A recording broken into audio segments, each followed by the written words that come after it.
मैं 5-6 दिन से लगातार 1 जनवरी से लेकर अभी तक मैं रेगुलर कार्यक्रम में ही हूँ। मैं जहां भी जाता हूँ वहां पे घटना हो रही है। पटना में एक दिन हम लोग 3 बलात्कार की घटनाओं में गए। विक्रम में एक पासवान समाज की महिला जो बोझा उठा करके अपने माथे पे अपने घर जा रही थी, उसके साथ 3-4 लोगों ने मिल करके बलात्कार कर दिया। वहां कौन नेता गया? कोई राजद वाला नहीं गया, कोई भाजपा वाला नहीं गया, कोई जदयू वाला नहीं गया, कोई लोजपा वाला नहीं गया, कोई बसपा वाला नहीं गया। वहां कौन गया? भीम आर्मी गई, हमारे वीरेंद्र भारती, तारकेश्वर चौधरी जी और हम सब की टीम गई और वहां पे न्याय दिलाने का काम की। विक्रम थाना प्रभारी से सवाल पूछने का काम की और वहां पे भीम आर्मी का दिन है कि 4 जो आरोपी है वो अगर जेल में बंद है तो सिर्फ और सिर्फ भीम आर्मी ने न्याय दिलाने का काम किया। दूसरा एक और मामला, हम लोग गए थे नौबतपुर के पास, एक 7 साल की पासवान की लड़की का बलात्कार कर दिया गया। वहां पे कोई नेता नहीं गया, वहां कौन गया? भीम आर्मी गया। उस मामले में भी गिरफ्तारी हुई तो सिर्फ और सिर्फ भीम आर्मी के देन की वजह से गिरफ्तारी हुई, भीम आर्मी के सहयोग से गिरफ्तारी हुई।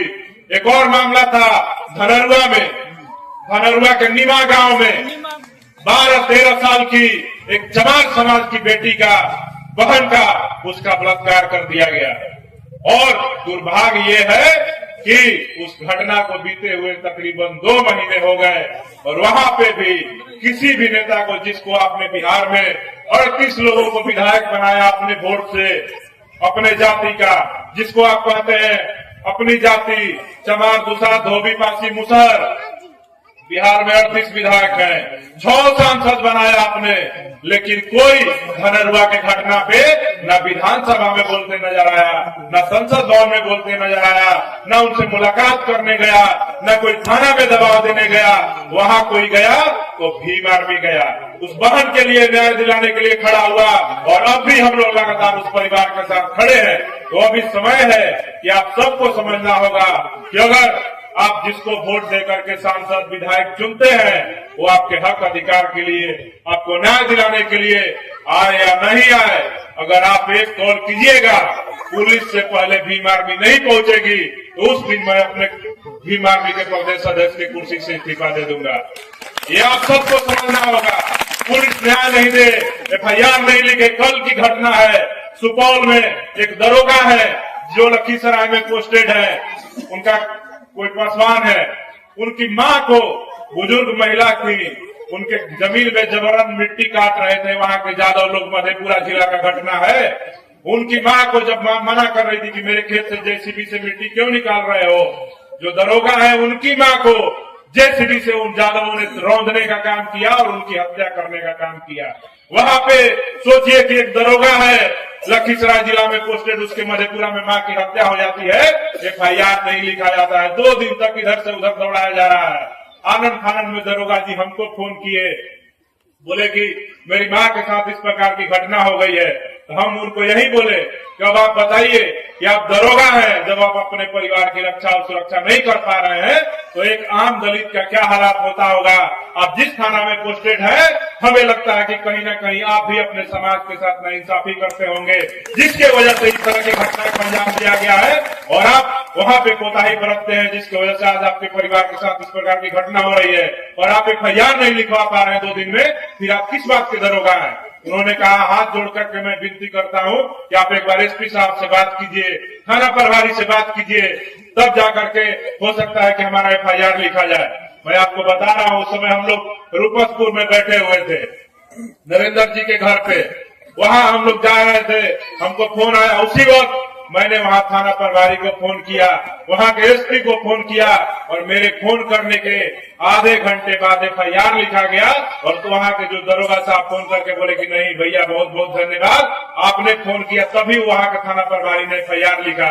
तो आप सोचिए कि समाज का जो मजबूत तबका, जिसको नौकरी प्राप्त करके दरोगा कहा जाता है, उसकी मां की हत्या हो रही है तो बिहार में FIR नहीं लिखा जा रहा है।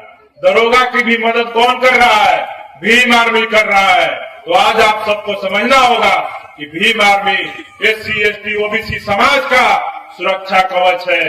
अगर इस सुरक्षा कवच को आप सब ने मिलकर के मजबूत कर दिया तो मैं दावे के साथ कहता हूं, इतना विश्वास दिलाता हूं कि बिहार के 38 SC ST के विधायक और 6 सांसद जितना इस समाज का रक्षा और सुरक्षा करने का काम नहीं करेंगे, उससे कहीं ज्यादा पूरे बिहार के 38 जिलों में भीम आर्मी अपने समाज का सुरक्षा करने का काम करेगी। तो आप सब लोग बताइए, भीम आर्मी का आप लोग मजबूत करेंगे कि नहीं करेंगे?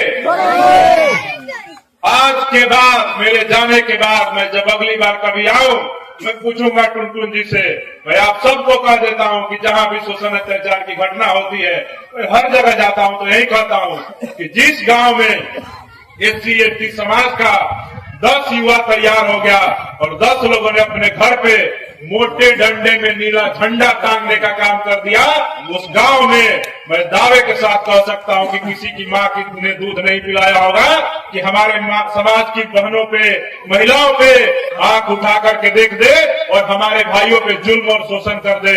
ये आप सबको समझना होगा।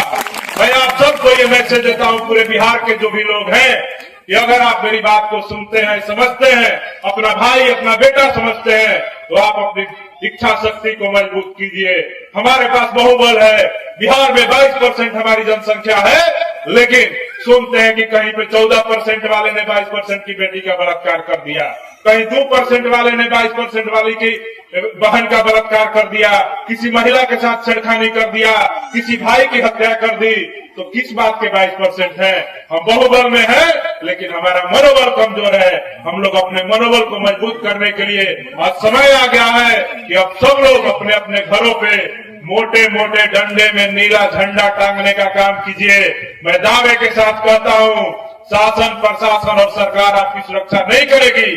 सरकार और प्रशासन से ज्यादा सुरक्षा कोई करेगा तो आपका नीला झंडा और मोटा डंडा और भीम आर्मी करने का काम करेगा। आप सबको ये बात समझनी होगी। बहुत सारी बातें हैं कहने को, लेकिन ये पहला कार्यक्रम था, पहली मीटिंग थी। मैं अपने भाइयों को, अपने बुजुर्गों को, अभिभावकों को, माताओं को, बहनों को सिर्फ ये संदेश देने आया हूं, इस देश में शिक्षा इतना बड़ा अधिकार है। हमारे माननीय कांशीराम साहब कहते थे कि कलम से लेंगे SPDM और वोट से लेंगे CM PM। तो आप सबको ये समझना होगा कि कलम की ताकत है कि आज अगर कलम से 33 करोड़ देवी देवताओं के दौर में और उस समय तमाम मनुवादियों के दौर में जब इस देश में किसी को पढ़ने का मौका मिला, तो बाबा साहब डॉक्टर अंबेडकर एकमात्र डॉक्टर इस समाज ने पैदा किया। ना वो चमार थे, ना वो दुसाद थे, ना धोबी थे, ना पासी थे, ना मुसहर थे, ना बिहार के आने वाले SC/ST जातियों में से किसी एक जाति के थे। फिर भी बाबा साहब डॉक्टर अंबेडकर ने इस देश के तमाम शोषितों को, करोड़ों वंचितों को, महिलाओं को, युवाओं को और अनुसूचित जाति, जनजाति समाज के लोगों को अधिकार दे दिया कि एक डॉक्टर बाबा साहब अंबेडकर ने सारे भगवान, सारे मनुवादी, सारे जातिवादियों का सर्जरी कर दिया। तो आप सोच लीजिए कि जिस दिन इस कलम की ताकत को पहचान करके हमारे सभी भाई, बाबा साहब डॉक्टर अंबेडकर के बराबर की बात तो मैं नहीं करता हूं, अगर उनके 25% भी आप उनके जीवन को अपने जीवन में उतार लिए और उनके बराबर 25% भी शिक्षा प्राप्त कर लिए, तो मैं दावे के साथ कह सकता हूं कि आपके ऊपर शोषण, जुल्म, अत्याचार, अन्याय नहीं कर सकता है, कोई आपको दबाने का काम नहीं कर सकता है। ये बात को आपको समझना होगा।